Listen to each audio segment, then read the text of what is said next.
Assalamualaikum warahmatullahi wabarakatuh. Apa kabar rekan-rekan honorer se-Indonesia? Di video kali ini kita akan mengupas informasi berkaitan dengan Bapak Ibu rekan-rekan semua yang sudah mengikuti seleksi ataupun yang belum, di mana ada keputusan terhadap Bapak Ibu di masa mendatang di tahun 2025 pasca seleksi P3K 2024. Bagaimana nasib Bapak Ibu yang ada formasi, tanpa formasi, bisa mendaftar tetapi TMS, tidak mendaftar, atau Bapak Ibu pernah lulus CPNS, ataupun bagi Bapak Ibu yang kurang 2 tahun. Bagaimana nasib Bapak Ibu ke depan? Silakan simak video ini sampai selesai. Baik Bapak Ibu, di sini kita akan mengupas informasi nasib honorer 2025 pasca seleksi P3K 2024. Kita lihat di sini pertama Bapak Ibu adalah kategori mendaftar, ya, mendaftar, kemudian mendapatkan formasi. Ini jelas ya. Kalau bagi Bapak Ibu yang mendapatkan formasi seperti ini seperti yang dijelaskan di dalam Kemenpan RB 347. Di mana di sini sudah jelas bahwa mekanisme seleksi P3K 2024 diatur di dalamnya, wabil khusus di beberapa pasal, yaitu yang pertama ada di bagian ke-29 ya. Di mana di sini disebutkan pelamar dinyatakan lulus seleksi jika berperingkat terbaik. Kita tahu bahwa Bapak Ibu adalah pelamar khusus, nanti tidak ada passing grade. Maka jika memang nanti formasinya mencukupi, maka berapapun pesertanya akan tetap mendapatkan formasi ya, walaupun Bapak Ibu di peringkat ataupun di ranking. Nah, ini tidak menjadi persoalan. Tetapi bagi Bapak Ibu yang formasinya kurang, maka nanti yang berperingkat terbaiklah yang akan dinyatakan lulus. Tentu saja di sini adalah full time ya. Nah, kemudian Bapak Ibu, bagaimana kriteria kelulusannya diatur di pasal ke-30, di mana di sini ada 3 kategori XTHK 2, kemudian yang termasuk dalam database BKN, serta yang bekerja aktif minimal 2 tahun terakhir ya, secara terus-menerus.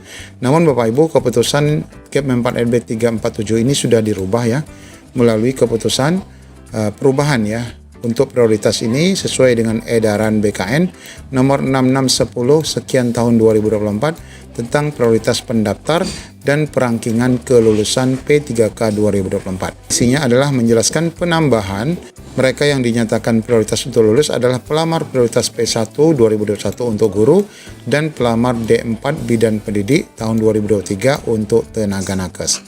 Nah, secara lengkap edaran ini dapat kita lihat pada surat berikut. Nah, ini adalah surat nomor 6610 tahun 2024, 27 September 2024. Nah, ini sebenarnya terkait dengan jadwal seleksi pengadaan P3K 2024 yang terdiri dari 2 periode ya Bapak Ibu. Nah, di dalam isian surat inilah dijelaskan tentang mekanisme prioritas kelulusan. Nah, kita lihat suratnya. Nah, prioritasnya dibagi sebagai berikut ya.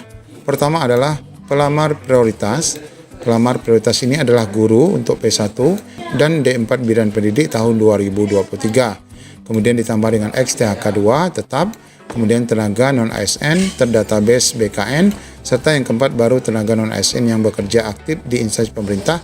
Disinilah yang terselip angka 2 tahunnya. Nah Bapak Ibu, dari 4 kategori ini akan dibagi menjadi 2 gelombang, yaitu gelombang pertama tanggal 1 sampai 20 Oktober untuk 3 kategori ini. Kemudian yang kedua untuk mereka yang kurang dari 2 tahun, termasuk juga para guru yang mereka 4 semester, kurang dari 4 semester, dan PPG Prajabatan akan mengikuti gelombang kedua, nanti akan dimulai di 17 November sampai dengan 31 Desember 2024. Nah, ini Bapak Ibu kategori pertama, tentunya ini mereka yang berbahagia yang akan mendapatkan full time. Kemudian Bapak Ibu, kategori kedua nasib honorer adalah mereka mendaftar tetapi tanpa formasi. Nah, untuk kategori tanpa formasi ini Bapak Ibu sebenarnya ada 2 ya. Yang pertama adalah dia mendaftar tetapi kalah ranking ya, kalah ranking. Kemudian yang kedua ini tanpa formasinya karena memang Pemda tidak membuka formasi. Ini bukan tidak mau mendaftar tetapi tidak bisa melakukan pendaftaran. Nah, bagi rekan-rekan ini Bapak Ibu, khususnya yang nomor 1 dulu ya. Nomor 1 dulu ini ada kebijakannya bahwa dalam Kemenpan RB 347 tadi, dalam hal pelamar telah mengikuti seluruh tahapan. Karena rekan-rekan yang kalah ranking ini mereka sudah mengikuti seleksi ya, tetapi memang kalah ranking, namun tidak dapat mengisi lowongan kebutuhan, maka dapat dipertimbangkan untuk menjadi P3K paruh waktu. Nah, berkaitan dengan hal inilah banyak sekali pertanyaan-pertanyaan berkenaan P3K paruh waktu ini. Namun sayang sekali Bapak Ibu, Pemda sendiri belum bisa menjawab ya, karena regulasi paruh waktu itu masih menunggu PP Manajemen ASN yang sampai sekarang ternyata belum diterbitkan. Wajar Bapak Ibu, karena memang pengaturan dalam PP ini sangat banyak sekali, sehingga sampai saat ini belum dapat diterbitkan. Nah, kemudian bagi nomor 2 yang Pemda tidak buka formasi ini bisa kita kategorikan ke dalam honorer kategori ketiga, yaitu mendaftar ada formasi tetapi belum ikut seleksi karena TMS. Nah, ini sama dengan kasus Pemda tidak membuka formasi, alias mereka ini masih terkatung-katung ya. Ikut tetapi ternyata tidak memenuhi syarat untuk ikut seleksi. Artinya tidak bisa juga diangkat menjadi paruh waktu, apalagi full waktu. Nah, bagi rekan-rekan kategori 3 ini kebijakannya tentu saja mereka ini masih masuk ya dalam database BKN, yang kita akan tunggu kabar baiknya ke depan, apakah nanti akan ada kebijakan-kebijakan terbaru pada tahun 2025 sebagai upaya penyelesaian lanjutan. Karena kita ketahui di tahun 2024 ini tidak bisa diselesaikan Bapak Ibu, sebagaimana yang pernah dibahas oleh di kanal itu PKN, bahwa di tahun 2025 nanti akan ada lagi seleksi Bapak Ibu. Namun tentu saja kebijakannya mungkin berubah. Bisa jadi tidak ada lagi prioritas honorer, mungkin saja Bapak Ibu disamakan dengan fresh graduate, kemudian tidak ada afirmasi, kemudian akan ada passing grade dan lain sebagainya.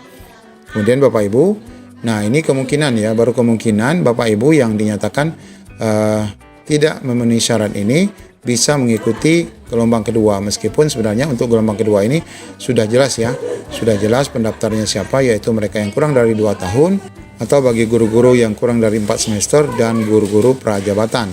Namun perlu Bapak Ibu ketahui, untuk gelombang kedua ini tidak ada penambahan formasi, artinya formasi yang sama yang juga akan dilelang bagi rekan-rekan pelamar P3K gelombang kedua. Kemudian kita lihat untuk kategori ketiga dan keempat, ini sama Bapak Ibu, tidak mendaftar. Nah, tidak mendaftar ini bisa karena tidak ada formasi tadi, kedua dia cuek atau ogah, atau mungkin dia ikut CPNS ya, namun tidak lulus ya Bapak Ibu, kategori keempat. Dan ini sama nasibnya dengan yang kelima, yaitu honorer yang sama sekali kurang dari 2 tahun atau guru yang kurang dari 4 semester. Nah, bagaimana kebijakan bagi mereka ini? Bagaimana nasib mereka? Tentu saja nasib mereka pertama tidak masuk pendataan, karena memang sama sekali tidak mendaftar ya. Kemudian mereka juga sama sekali belum pernah login ke SSCASN. Namun kabar baiknya mereka tidak akan di PHK. Nanti kita dengarkan penjelasannya.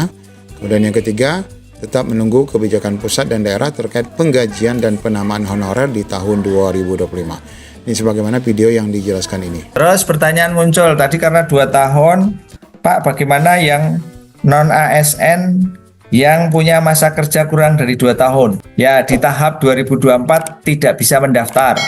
Itu jelas, jadi yang kurang dari 2 tahun tidak bisa mendaftar. Muncul pertanyaan berikutnya, terus kami harus berhenti? Ya, kalau memang panjenengan pengen berhenti kemudian punya kesempatan bekerja di tempat lain lebih baik, silahkan. Tapi pemerintah tidak akan mem-PHK-kan, ya kan, direkrut dengan cara lain. Siapa saja yang nanti direkrut dengan cara lain? 1, non ASN yang sekarang sudah daftar CPNS tetapi hasilnya tidak diterima, itu nanti pasti akan diperhitungkan dengan cara lain dalam tanda kutip itu. 2, kawan-kawan non ASN yang tidak bisa daftar, yang punya masa kerja kurang dari 2 tahun, itu diadakan dengan cara lain dalam tanda kutip. Nah, demikian Bapak Ibu informasi berkaitan dengan nasib honorer pada tahun 2025 pasca seleksi P3K untuk beberapa kategori. Semoga menjadi pencerahan. Assalamualaikum warahmatullahi wabarakatuh.